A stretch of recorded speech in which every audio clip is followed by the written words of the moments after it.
I mean, those stages are quite peculiar to the Quran. Quran is quite unique in describing those stages because the bones are formed first and then the muscles, and this is how would a desert nomad know that? Right now I'm laughing at this idea that this is a specific description of embryology. On the page number 364A of his book, The Human Embryo, that in the 7th week the bones are formed, and immediately after that the flesh is formed, and the flesh, the bones are clothed with flesh. Keith Moore is wrong. He's an embryologist. This is his field. It's my field too. I know he's wrong. You're an embryologist? Yes. Oh, great! Wow, that's news to me. Okay. So that's wrong, because what happens first is you have differentiation of mesoderm. Right. That within the mesoderm you have segregation into things like embryonic mesenchyme, and then you have these cartilaginous centers that will form bone. Right. And these are forming simultaneously with each other. Right. Simultaneously.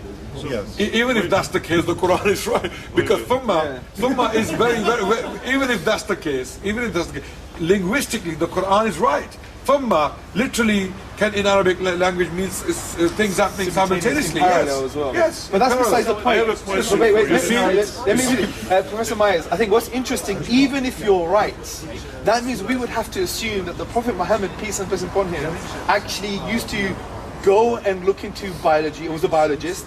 He would actually go and investigate things about mountains. He was an astronomer. He must have had a library of an Alexandrian magnitude.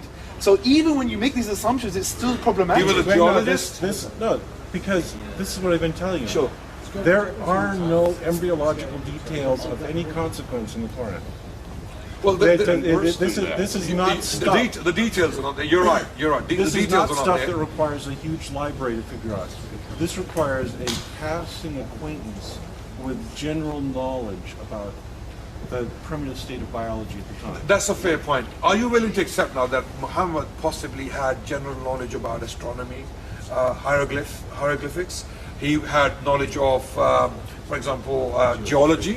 Is great. No, I've been saying quite the opposite. I'm saying that he's a man of his times, that he was part of a culture, right? That the Arabs of that time were not quite as primitive and dogmatic and ignorant as you seem. Well, it depends what books you're reading, sir, because this is my saying they have. I'm a historian from the University of London, and I'll refer you to the books of Irfan Shahid, who's an authority in this field, pre-Islamic Arabia, and he states that Arabs at the time were a primitive society. Yes. And now you're saying yes. Well, no, I agree. They were. They were primitive in the sense they were. That's exactly what I'm saying. There was no Arabic language written down at the time. On the one hand, you are complaining that there was this detailed, wonderful science in the Quran that he could only have learned from, revelation. Sure. And I'm saying that no, that what we find in the Quran is an extremely primitive science. There was nothing more than the common man could have learned from, general interactions with learning society at the time. I think the really sad thing here is you're missing the enormous picture to focus on the pixel. Yes. Right. Okay. The enormous picture is that you have something that only communicates with the least credible possible proponent. And he wants you to believe impossible nonsense for no reason. And only if you believe impossible nonsense for no reason will you be saved. And you will get unimaginable rewards if you believe whatever the priests are selling, and you will suffer a fate worse than death if you don't buy into their nonsense. That's not true. That's quite a... I just want to make sure we don't have a language barrier. So when I said that you are punished for not believing, you're saying that I'm wrong, that in your religion you are not punished simply for not believing. No, you're right, but it's bigger than that. It's an existential question. So I was right. No, okay. well, what else am I wrong about? Well, I think the way we connect with each other is not by having yes or no answers, but having a conversation, right? So it's an existential question. For example, hold on just a second. I want you to think for a moment about the creator of the entire universe. Yeah. Doesn't give a rat's ass whether you do anything good or bad in your life.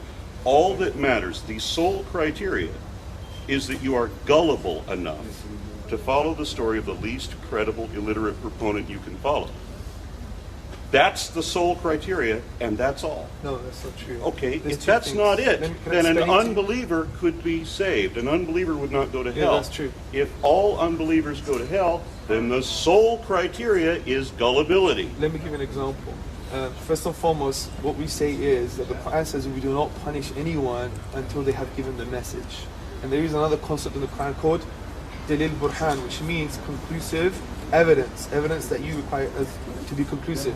Now, the second thing is because the message is good for you. That's why. And we've seen that in history. So no, Now I can't. You just damned us well, all maybe out. no. The Quran, so far as I know, in denying evolution, denies itself. And you are telling me that what I have to instead adopt, It doesn't deny Yes. all principles. The Quran doesn't talk about evolution. So- regardless, what you're telling me, it talks about Adam and Eve and all of this, and the great flood that we know didn't happen and all of that. But apart from all that, you're asking me to accept this uber galactic super being. Well, the Quran doesn't talk about the great flood either. So- Okay.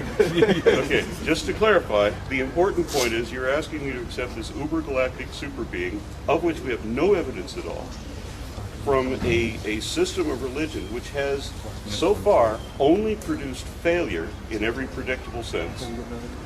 And you want me to believe that this thing will punish me simply for not believing, and it wants me to believe the least credible people and the most improbable stories, and I'll be punished if I don't.